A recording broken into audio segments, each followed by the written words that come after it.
Hello friends, इस topic में आप जानेंगे कि अगर आप कोई घर निर्माण कर रहे हैं तो वहाँ पर नियम क्या हैं, मास्टर प्लान के नियम क्या हैं, 14380 के नियम क्या हैं, और अगर आप खेती की ज़मीन पर घर बनवा रहे हैं तो बनवा सकते हैं या नहीं, और निर्माण से पहले किन किन चीज़ों का सावधान जो रखना आवश्यक है। ठीक है, सबसे पहले मैं कहूँगा साथियों, अगर आप किसी मैटर पर लीगल एडवाइस विशेषज्ञ द्वारा लेना चाहते हैं, कोई प्रॉपर्टी खरीदी, आप उसका डॉक्यूमेंट्स चेक करवाना चाह रहे हैं कि वो ज़मीन विवादित, डबल रजिस्ट्री, अंश से अधिक क्रय, 14380 सारी चीज़ें सही है कि नहीं, तो वो भी आप करवा सकते हैं। कॉन्टैक्ट नंबर वीडियो के डिस्क्रिप्शन में मिल जाएगा।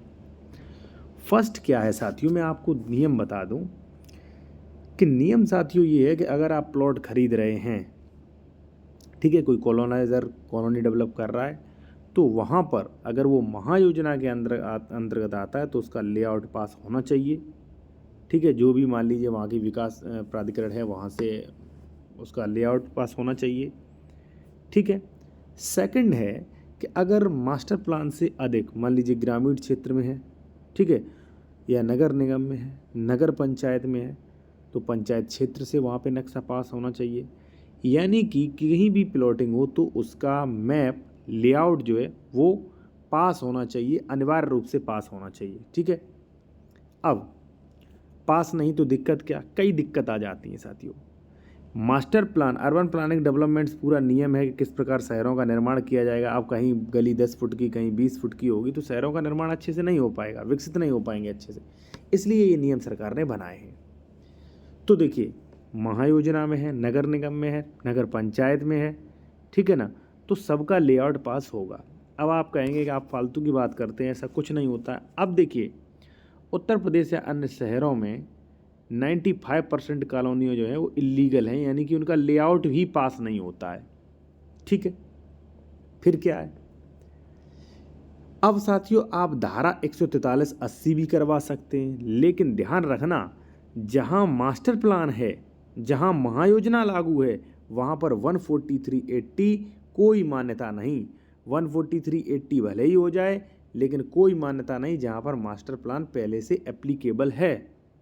ध्यान रखना, ये अपवाद है, अभी मैं आपको पढ़ाऊंगा 14380 का आदेश कैसा होता है। ठीक है, अन्य कोई ज़मीन है तो उसका 14380 आप करा सकते हो और वहाँ पे निर्माण भी आप कर सकते हैं। पहले तो लेआउट ही, और कम से कम लेआउट वगैरह कुछ नहीं तो भाई 14380 तो करा ही लो कम से कम। ठीक है ना, तो वो आप करा सकते हो। ठीक है, यानी कि लैंड यूज चेंज, यानी कि कृषि से गैर कृषि करा के आप उस पर गैर कृषि गतिविधि कर सकते हैं।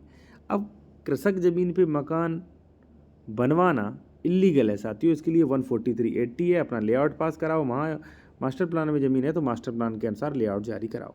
अब देखिए यहाँ पे साथियों आप देखेंगे, यहाँ पे देखिए सेक्शन 80 में आदेश किया गया है। ठीक है, यहाँ पे देखिए बाकायदा आदेश किया गया है। यहाँ पर स्पष्ट लिखा गया है कि यहाँ पे आप देखिएगा, कृषि भूमि जो है, यहाँ पे देखिए धारा 82 के प्रावधानों के अनुरूप प्राख्यान किया जाना न्यायोचित है।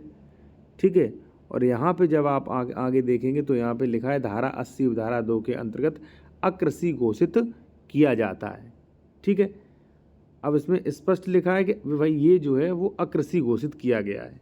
ठीक है ना, तो जब आप ज़मीन खरीद रहे हैं तो पहले तो ये देखें मास्टर प्लान में नहीं है। मास्टर प्लान में अगर ज़मीन वो है और उसका यूज़ जो है वो ग्रीन जोन है, या मान लीजिए अन्य कोई एरिया है, तो वहाँ ज़मीन बिल्कुल भी मत खरीदें, वहाँ लेआउट पास ही वाली ज़मीन खरीदें।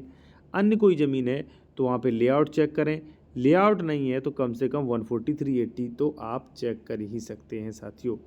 ठीक है ना, क्योंकि ज़मीन लगान मुक्त हो जाती है और अकृषि हो जाती है, तो उस पर अकृषि गतिविधि भी आप कर सकते हैं। ठीक है, मैंने बाकायदा आपको आदेश दिखाया, आप आदेश भी पढ़ सकते हैं। और अगर मान लीजिए आप लीगल कंसल्टेशन चाहते हैं किसी मैटर पर, ठीक है, या कोई अपना ज़मीन खरीदी है, खरीद चुके, डॉक्यूमेंट चेक कराना चाह रहे हैं भाई कि कोई धोखाधड़ी तो नहीं, वो भी आप करवा सकते हैं। कॉन्टैक्ट नंबर वीडियो की डिस्क्रिप्शन में मिल जाएगा आपको।